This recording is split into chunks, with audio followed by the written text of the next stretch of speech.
304 075 0002. Kali ini saya akan membahas materi mengenai membangun masyarakat yang beradab. Membangun masyarakat yang beradab adalah upaya untuk menciptakan komunitas yang menjunjung tinggi nilai-nilai moral, etika, dan sosial.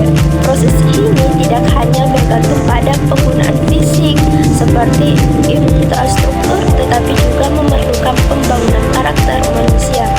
Pendidikan menjadi fondasi utama karena melalui pendidikan yang berkualitas, masyarakat dapat memahami pentingnya saling menghormati, toleransi, dan empati terhadap sesama. Di samping itu, penegakan hukum yang adil dan konsisten sangat penting untuk menciptakan rasa aman dan kepercayaan masyarakat terhadap institusi negara. Adapun ciri-ciri masyarakat yang beradab, yang pertama yaitu saling menghormati. Nah, saling menghormati ini artinya menghargai orang lain. Kita harus memperlakukan semua orang dengan baik meskipun berbeda agama, suku, ataupun pendapat. Dengan saling menghormati, kita bisa hidup rukun dan tidak bertengkar. Yang kedua, menjaga kebersihan lingkungan. Menjaga kebersihan artinya tidak membuang sampah sembarangan dan merawat tempat tinggal sekitar kita. Lingkungan yang bersih membuat kita sehat dan nyaman. Yang ketiga, taat pada aturan. Taat aturan berarti mematuhi peraturan yang ada seperti aturan di rumah, sekolah, atau di jalan. Aturan ini ada supaya semua orang bisa hidup tertib dan aman. Yang keempat, saling menolong. Saling menolong artinya membantu orang lain yang sedang kesulitan. Dengan menolong teman atau tetangga, kita menunjukkan kepedulian dan membuat hubungan kita menjadi lebih baik. Yang kelima yaitu menjaga keamanan dan ketertiban. Menjaga keamanan dan ketertiban berarti ikut menjaga agar lingkungan tetap aman dan tidak kacau. Misalnya, tidak membuat keributan atau melapor jika ada hal yang mencurigakan. Nah, selanjutnya yaitu peran anggota masyarakat. Nah, yang pertama yaitu menjaga kebersihan lingkungan. Setiap anggota masyarakat bertanggung jawab untuk menjaga kebersihan di sekitar mereka. Ini berarti membuang sampah pada tempatnya, membersihkan halaman, dan merawat fasilitas umum.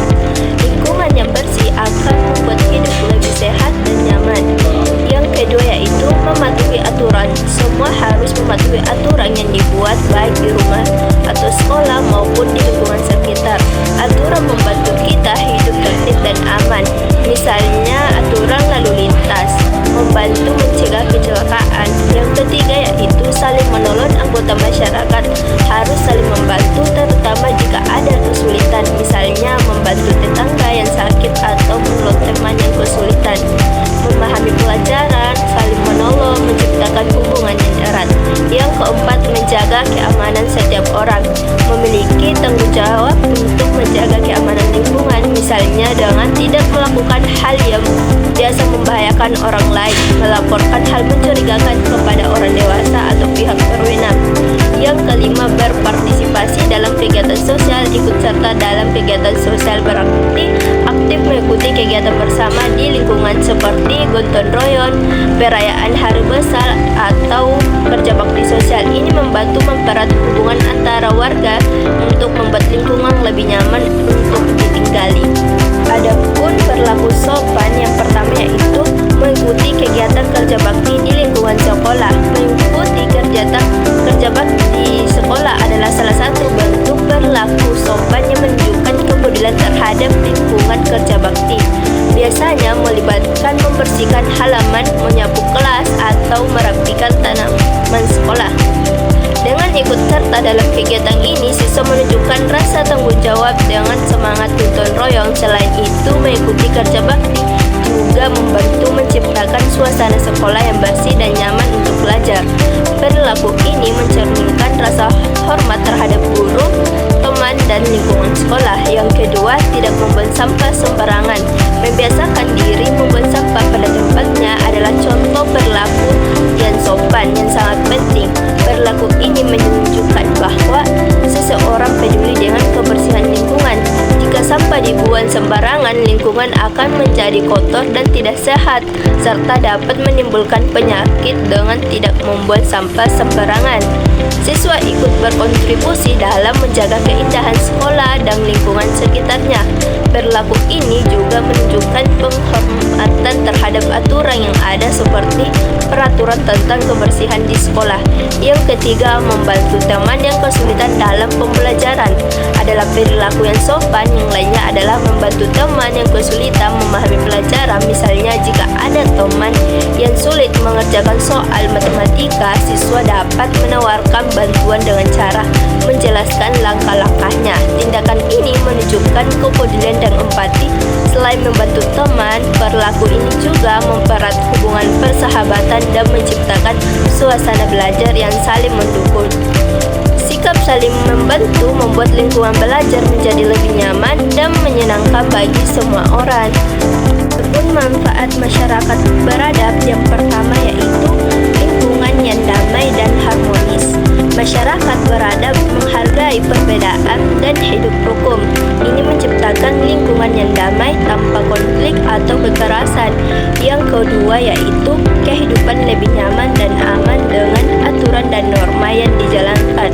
Masyarakat merasa terlindungi sehingga mereka dapat beraktivitas dengan nyaman dan aman. Yang ketiga, meningkatkan rasa saling percaya dan kerjasama, sikap saling menghormati dan jujur.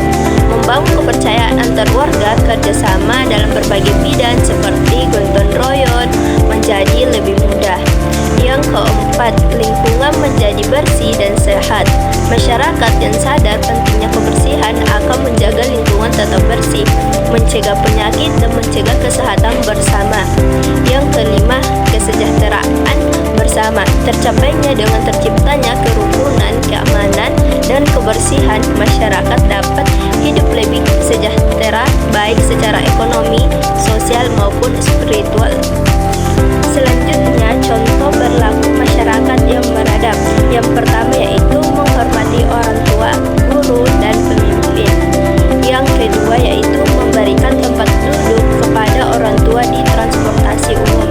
Yang ketiga yaitu ikut gotong royong membersihkan lingkungan. Yang keempat yaitu tidak melakukan perundangan. Nah, tantangan dalam membangun masyarakat yang beradab. Yang pertama yaitu kurangnya kesadaran untuk mematuhi aturan. Yang kedua yaitu perbedaan budaya dan agama. Yang ketiga, kurangnya gotong royong. Yang keempat, pengaruh negatif teknologi dan media sosial. Yang kelima yaitu kesenjangan sosial dan ekonomi. Pun kesimpulannya yaitu membangun masyarakat yang beradab adalah upaya untuk menciptakan lingkungan yang damai, harmonis, dan penuh penghormatan antara individu. Hal ini dapat dicapai melalui pendidikan moral yang baik, saling menghormati, menjaga kebersihan dan kelestarian lingkungan, serta mematuhi aturan yang ada. Meskipun ada berbagai tantangan seperti perbedaan budaya, kurangnya gotong royong, dan pengaruh negatif media sosial. Setiap anggota masyarakat memiliki peran penting untuk menciptakan kehidupan yang lebih baik dan sejahtera. Dengan bekerja sama, kita dapat membangun masyarakat yang beradab untuk kesejahteraan bersama.